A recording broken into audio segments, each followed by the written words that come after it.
前回までのあらすじ。出発の前に、フィシカとリツモは、研究室でのタリウム調律装置の最終シミュレーションを行っていた。そして二人の旅立ちにつれ、運命の歯車は静かに回り始めた。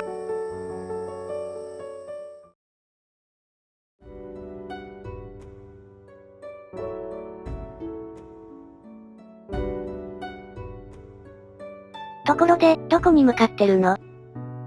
村の周辺の地図が一つだけ手元にあったのだけれど、南東にたくさんのノタリウムがある洞窟があるみたいなの。ゴールはそこなんだけど、少し東にどうやらノタリウムが使用された形跡があるらしいわ。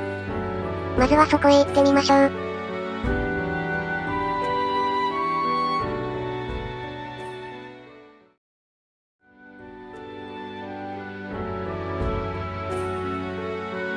あれ？暗くなってきた。もう日が暮れたのか？いいえ。暗くなったんじゃない。色彩が消えていくわ。それじゃあ、これがアルニエンテの影響なのか？心配しなくても大丈夫よ。正常なノタリウムを身につけている限り、私たちには影響はないわ。別に心配してるわけじゃ。あら、あれってもしかして。というストーリーを自己解釈で保管する茶番でした。今回も楽曲を遊んでいくんですが、まずはまだ触れてなかったメニュー周りの解説をしましょう。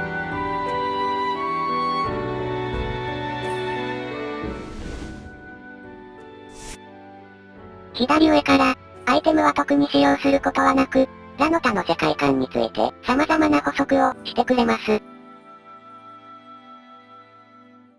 ショップは、ダウンロードコンテンツとして、サイドストーリーや楽曲のみのエキスパンションを購入できます。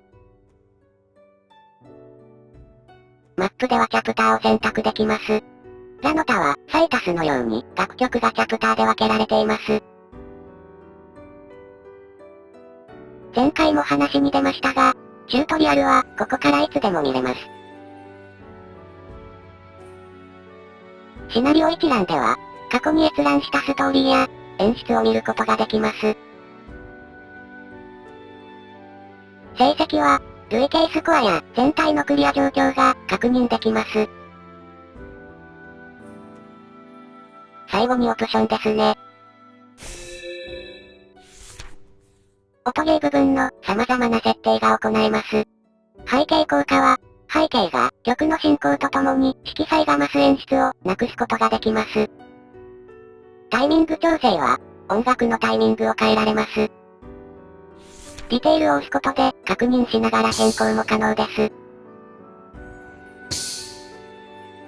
これ結構まどろっこしいのですが、判定をプラスにすると音が速くなってますが、音楽が速くなっているため、タップのタイミングは楽に遅くなってます。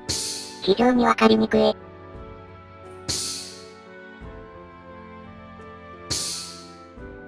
逆にマイナスにすると音楽が遅くなり、譜面が来るのが早くなります。全体的に判定、早い気はしますが、調整すると返ってくる気がするので、中の人はデフォルトのままです。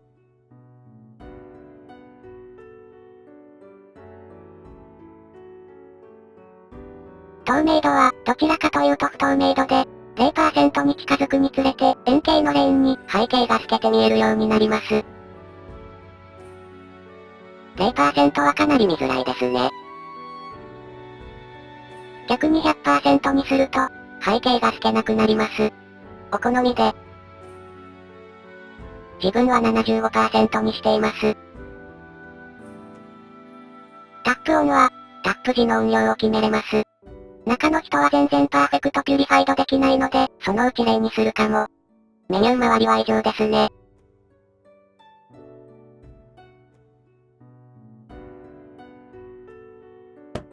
さて本編に戻りましょう。フィシカは何を見つけたんでしょうか？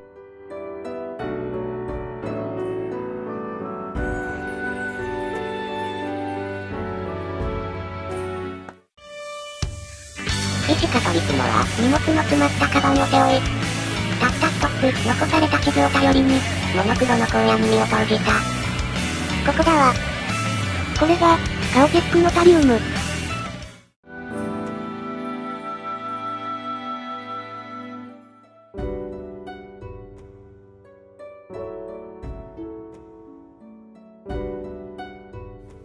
さて今回から、スピードオプションで、アドバンスを使っていきます。7だと少し遅いので、7.2くらいにしときましょう。今回の難易度はコースチェックです。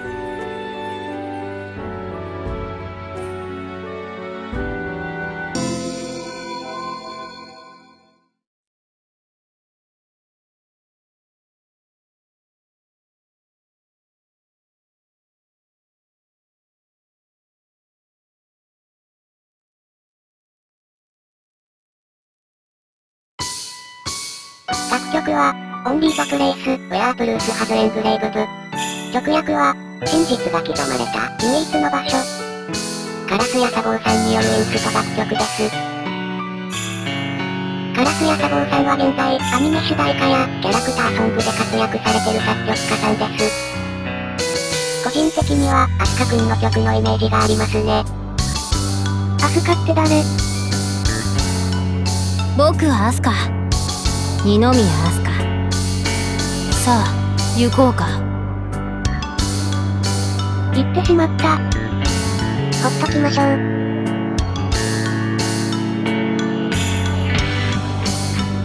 ミュートに合わせて、カクカク動いてるわね。でも、本キャッチだから問題ないね。フリックはリズムを意識して、ちゃんと取ろう。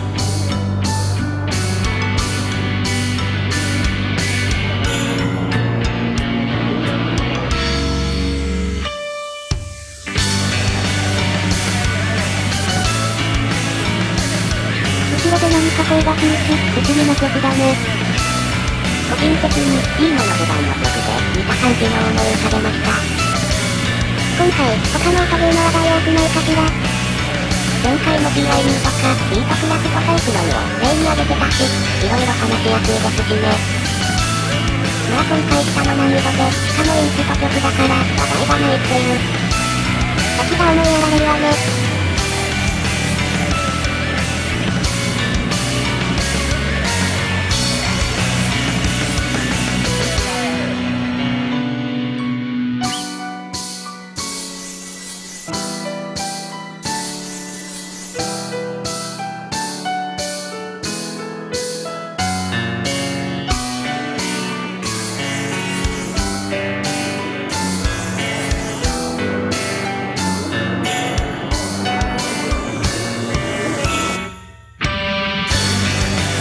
なんだかもう終わりそうなピアノソロだったね。スイッチ版なら今曲のどのあたりか、バーでわかるんですがね。持ってないけど更新無駄。というより、背景がまだ、浄化されてないわ。最後まで頑張って。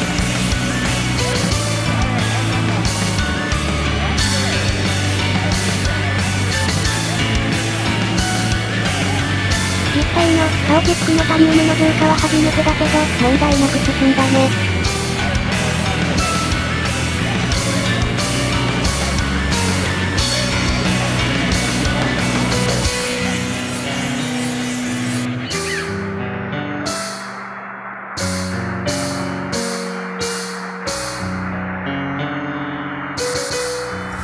よし、パーフェクトだ。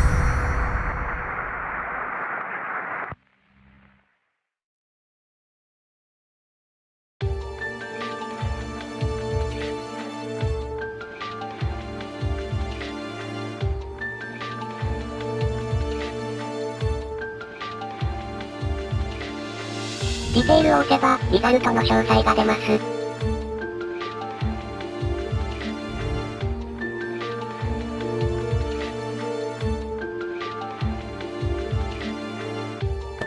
いつもの調律が終わるのと同時に、荒地に不思議な変化が起こり始めた。やっ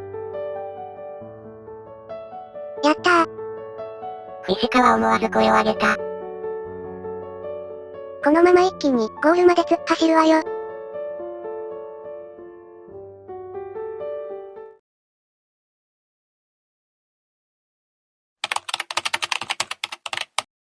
フィシカのアトリエ。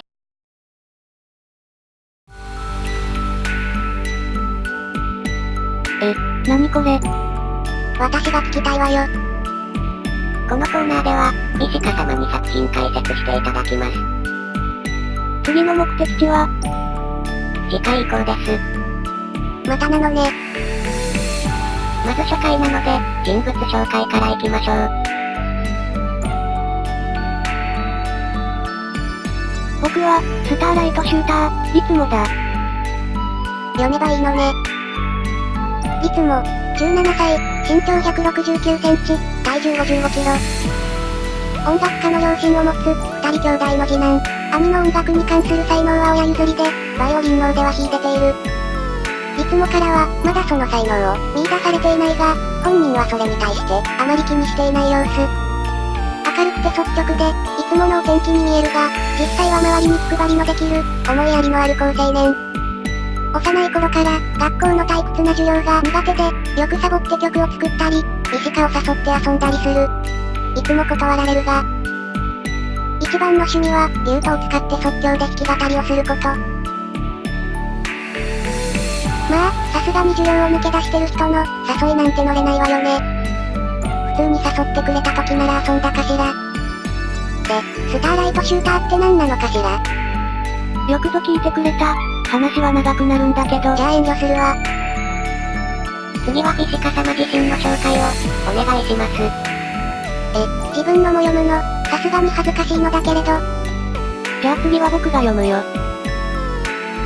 そうね、お願いするわ。私は信じている。恩義に祝福されているあなたなら、必ずまた、この世界に秩序をもたらすことができると。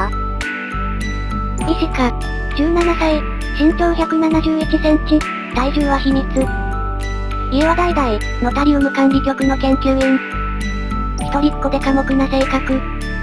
よく、物思いにふけっている様子で、人に、何を考えているのか、わからない印象を与えるが、頭脳明晰で、口を開くときはいつも、問題の核心を、鋭くつく。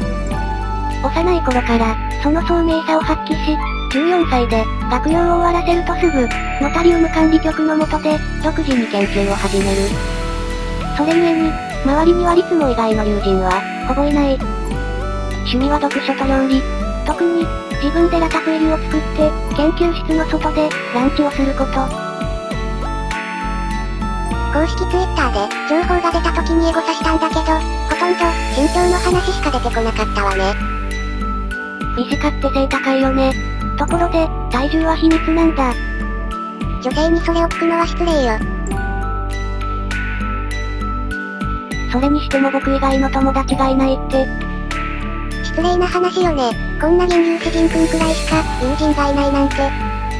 まあ、頻繁に絡んでくるし、一番交流があるのはあなたかしらね。素直じゃないなぁ。さて、そろそろこのコーナーも締めましょうか。皆さんもぜひ、ラノタをインストールして、遊んでみてください。それでは、ご視聴ありがとうございました。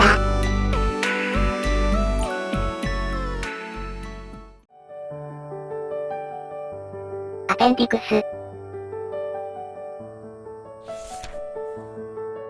荒れ果てた大地は、再び芽を吹き、本来の姿を取り戻しつつあった。